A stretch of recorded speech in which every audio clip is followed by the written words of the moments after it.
శ్రీ వాసవి కన్యకాదేవి పురాణం 15వ భాగం 15/5/26.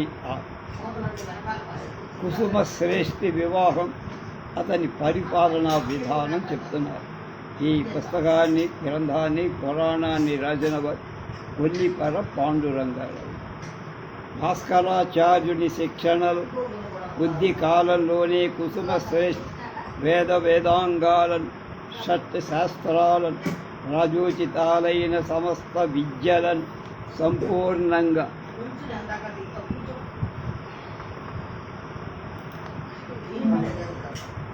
అభ్యసించాడు. కుసుమ శ్రేష్ఠి యవ్వనవంతుడైన వెంటనే మణికుండలుడనే మహాముని కుమార్తె అయిన కౌసుంభితో కళ్యాణం జరిగింది.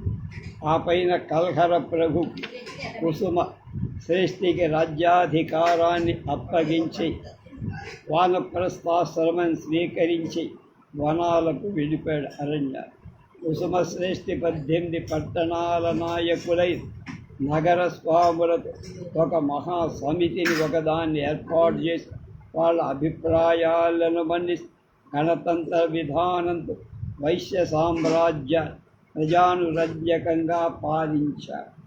అప్పుడు కర్షకుల పాలితి కల్పభూజుడు బంగారు పంటలను పండింపజేసి వేల కొలది గోమఠాలను నిర్మింపజేసి పశు సంపద అభివృద్ధి చేశారు. వినూత్న సౌకర్యాలతో ఘనమైన ఓడలు నిర్మించి సముద్ర వ్యాపారాన్ని పెంచారు. కవి, శిల్ప, పండిత, కాయకాదులు పెంచి పోషించి దళిత కళా పోషకులని కీర్తి పొందారు. కుసుమ శ్రేష్ఠి పాలనలు ప్రజలు వర్ణాశ్రమ ధర్మాలు పాటిస్తూ నిత్యం పంచమహాయజ్ఞాలు ఆచరిస్తూ షోడశ సంస్కారాలతో విద్యుక్తంగా జరుపుకొని సదాచార పరుడై జీవించారు. మణిగుప్తాదులార వేదకాలంలో ధర్మార్య, రాజార్య, ప్రజార్య సభల 3 సమితులు గణతంత్ర విధానంలో ఏర్పడి ఆర్యావర్తంలో పరిపాలించబడ్డాయి. ఆ సభలలో అత్యధిక సంఖ్యాకులు వైశ్యులు.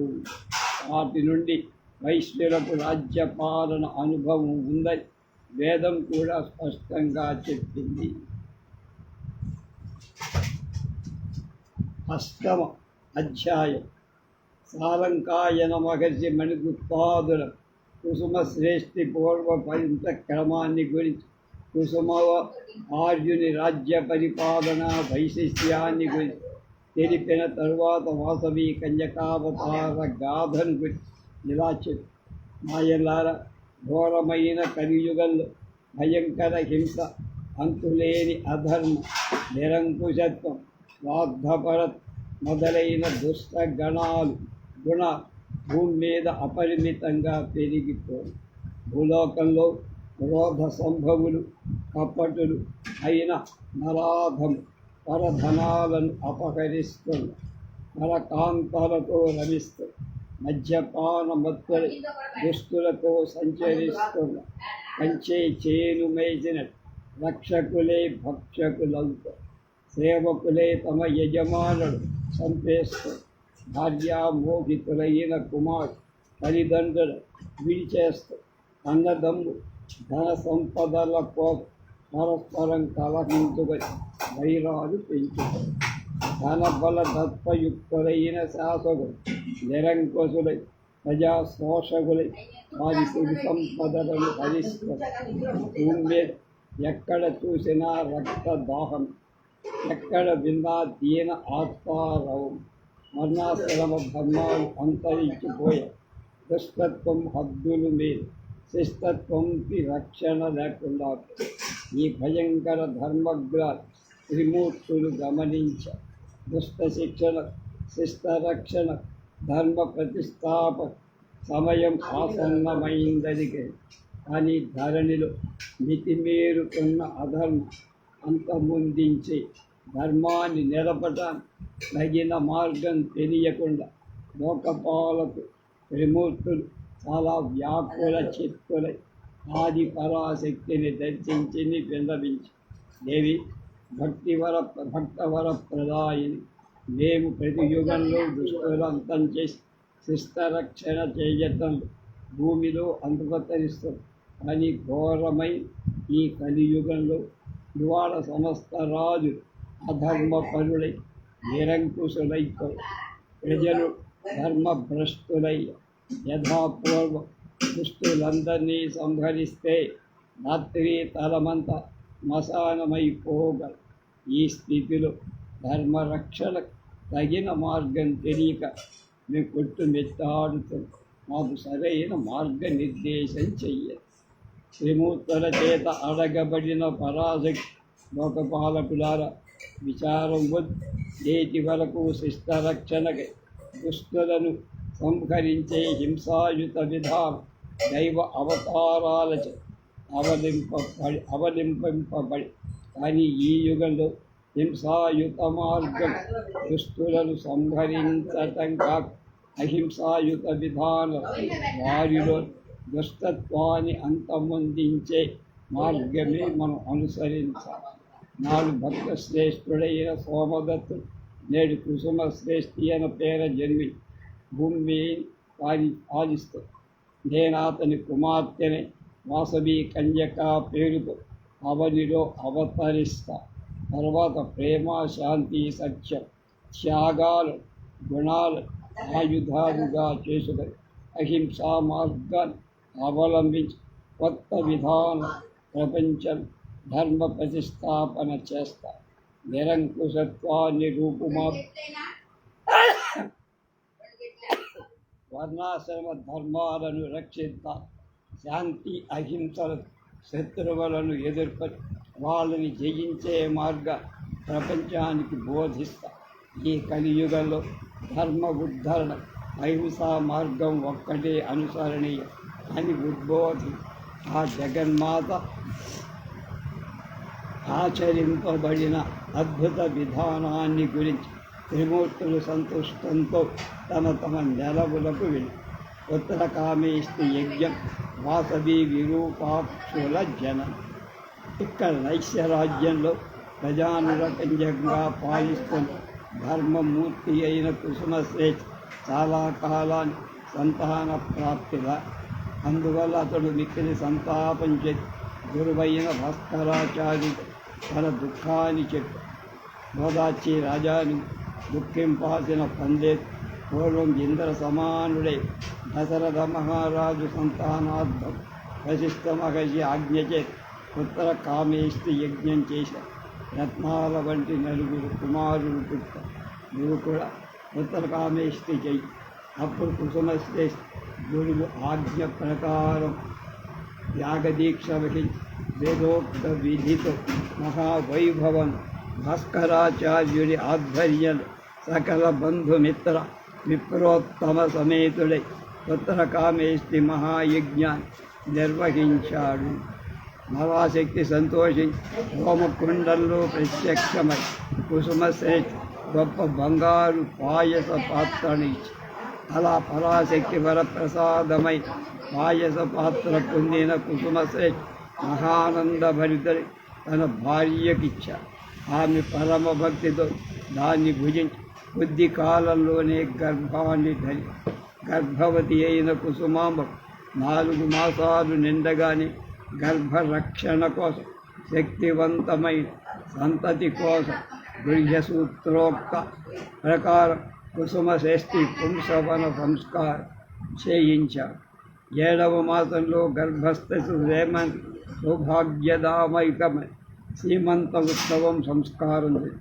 తర్వాత వైశాఖ మాసంలో పునర్వసు నక్షత్రంలో మంగళకరమైన శుక్రవారం శుక్లపక్ష దశమిలో శుభ విగ్రహాలకు కూడిన శుభలగ్నంలో ఉచ్చస్థలంలో గ్రహాలుండగా ఆకాశంలో కోటి సూర్య ప్రభాభాసమానమై మెరుపు మెస్ కుసుమాంబ మందిరం దుర్నిరీక్షమైన వెలుగుతో నిండి ఆ మందిరం గలలో ఉన్న వాళ్ళని కాంతిని చూడలేక క్షణం కళ్ళు మూసుకో కుసుమాంబ తన గర్భం నుండి 2 దివ్య జ్యోతులు బయలువెడలినట్టు విచిత్రమైన అనుభూతిగా అందరూ కళ్ళు తెరిచి చూసేసరి కుసుమాంబ తల్పంపై కోటి పూర్ణిమల కాంతుల వెలుగుతున్న ఇద్దరు పసికందులు కనిపించారు.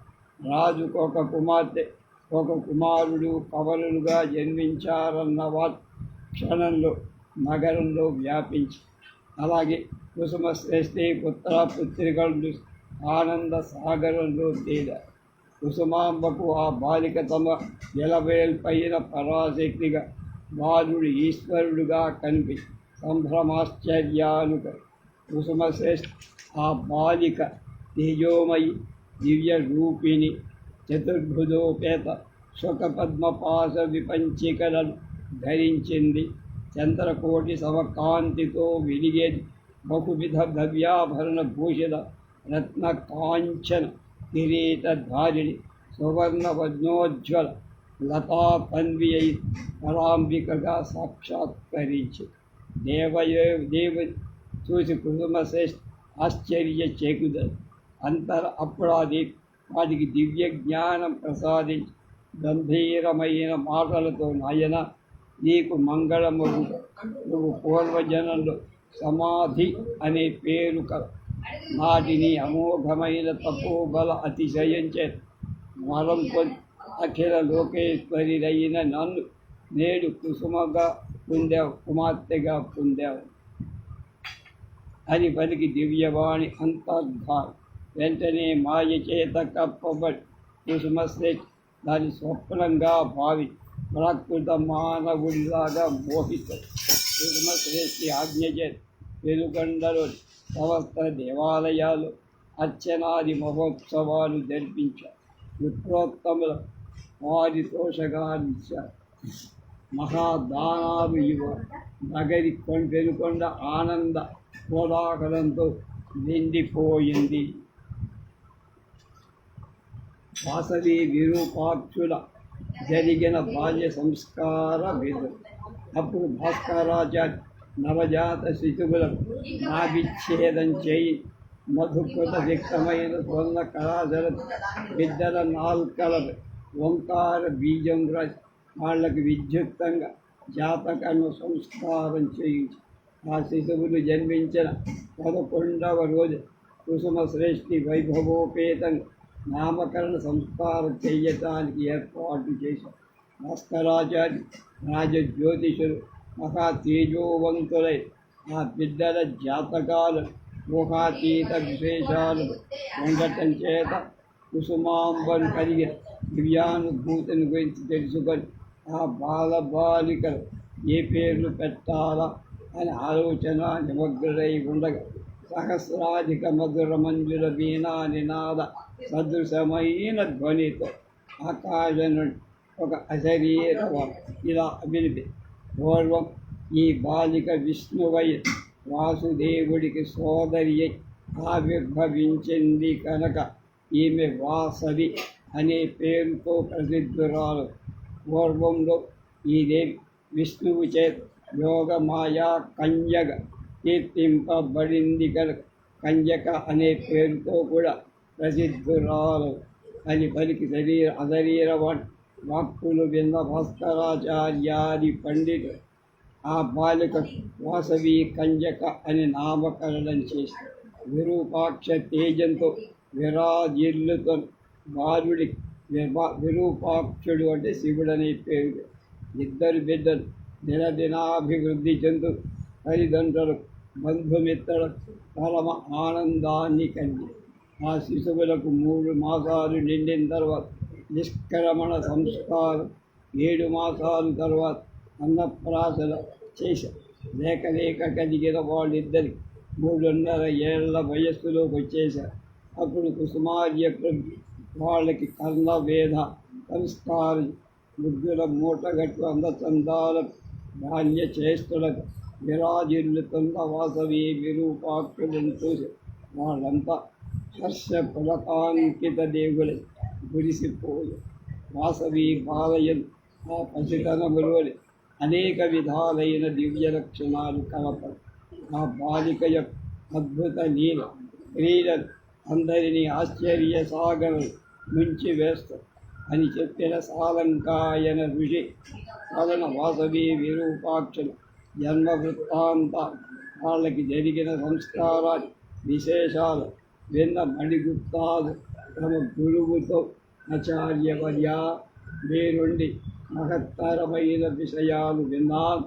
అసితనంలోని వాసవి బాల క్రీడా లీలా ఎలాంటి ఆశ్చర్య సాగరంలో ముంచేగాయని చెప్పారు. ఆ వివరాలు మాకు చెప్పమంటే రేపు బాలవాసవి చూపిన అద్భుత లీల ఎలా చెప్పారో రేపు తెలుసుకుందాం.